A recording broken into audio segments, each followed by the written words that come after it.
welcome to another session of the Couch Sessions. This is our second session this year, and we're so happy to be welcoming Gaëlle. Gaëlle is someone that I've worked with before at Zosso, and she is a master storyteller. This is how I can describe her.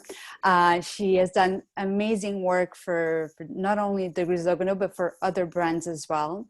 And so by popular demand, we are going to talk about storytelling and the importance of storytelling within a very reputable brand or a very established brand, but also some brands who are just starting out, or a brand that is in need of a refresher, or is just revamping the whole branding of the company. So thank you so much for accepting my invitation, Gaëlle. It's an honor to have you as our guest. Do you want to introduce yourself a little bit and tell us more about your career and what you've done and what you will be doing as well in the future? So first, thank you, Marina, for having me. It's a real pleasure to be here on your couch, even if it's a distance, because today it's really difficult to meet, unfortunately. Our paths crossed during our work with the jeweler, and I've been working for almost 15 years within communication and marketing departments, mainly with jewelry and watches brands. For a while, I was always thinking that one day I will have my own business, but I was still trying to find out what that might be. And by the moment I became a mother, so many things changed in my life, and I told myself it was a real good time to make things and dreams coming true.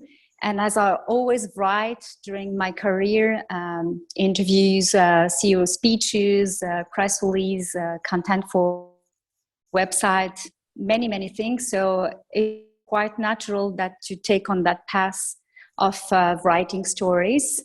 So I've launched Be The One Communications now 7 years ago. Mm-hmm. And if I started first with watches and jewelry because it was my world at this time, since then I have really broadened up the scope of my work. I work for many different universes like fragrances, fashion, architecture, art. I like very much to write about people. Actually, it's almost the thing I like the most. So while working with brands, I got also the chance to meet people along the way, and that's definitely something that gives sense to my work.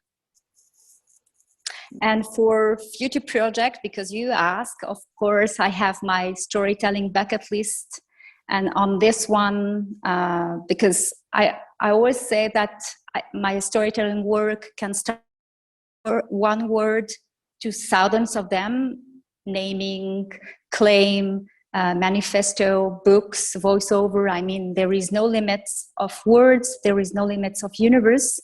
And so on this bucket list, there is one day maybe writing a song. Mm-hmm. I would like to write the biography of a person, not a famous one, but just to tell the story of someone. So, and maybe recording the voiceover of a movie like Planet Earth, or there is a new brand film that will be out soon, which calls Animal. So more things linked to sustainability and responsible behaviors, I would say.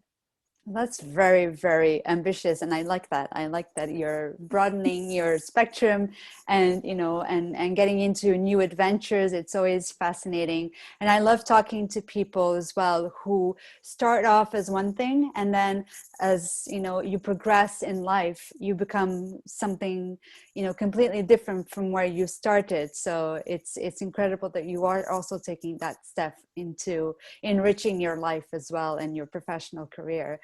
Going back to storytelling, because this is where we want to develop, and also because we have a lot of brands watching us, and a lot of small time brands, big brands. How would you define storytelling as a general broad, and then maybe we can go into the specifics of it, but as an introduction to storytelling, how would you define it? I like to say it's very easy to say it like this, but it's telling stories, actually. So it's something that is part of us as human beings for centuries, because even in the very first beginning, it was different, because people were not writing, they were drawing, on walls.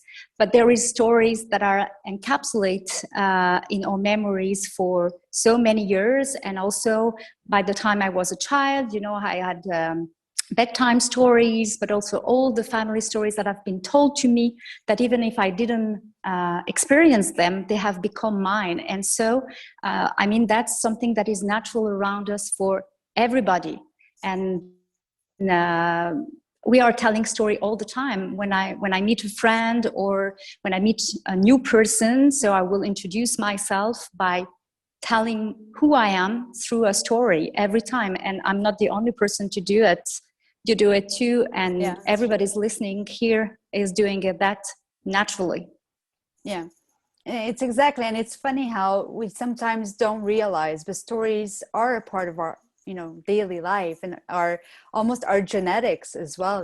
When you were saying stories passed down from generations, I remember my as an example, my grandfather used to tell stories about how he was in the resistance, and he captured a German soldier and he stole his boots, and that story was passed down to my mom, and then my mom passed it down to me, and then I'll probably pass it on to my children and generations to come. So it's really interesting how stories are who we are as people, and by association it's who brands are as well. And it's through storytelling that you will tell a story about the brand, what you are, who you want to be in the future, where you've been as well, because we all know, for example, watch brands are very much into the heritage and what has been done in the past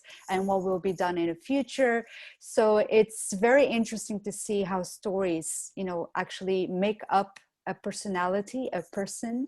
And how would you say it works with brands specifically? It's exactly the same path than for a human being. And it's when you act the same that actually it works. Because for me, we often say to people that you have to be yourself because others are taken. And it's exactly the sense. You can be active in the same industry with products that looks almost the same. Sometimes when you remove the labels, you don't even know where you are sometimes, because things are so similar. Yet every brand stories is distinctive, because you have to go and dig into what is specific, what makes them different. I often like to understand the name first of the brand. Often it is linked to the owners or the creators, but sometimes it's totally different. And then from them, really to go and learn about them and try to find out what make them distinctive, what are their roots, and even for the flows. I like to say that, we are made of flows. So showing them is not a weakness, it's a strength.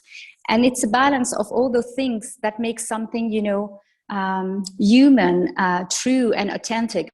Telling stories, storytelling is a word that is so often used today, and not always used the right way, because you can set up stories that are not true. And I'm pretty convinced that that might work for a few weeks, few months, few years, but once, if it's not true and authentic, it won't work one day, and it will cause you more damages than, bring you something positive. So it's okay if what you're saying is not maybe, anybody is not perfect, so it's okay if you I don't know, trying to explain that you reach for sustainable goals and you're not yet there. Mm-hmm. But for me, it's really important to be transparent and saying the things how they are.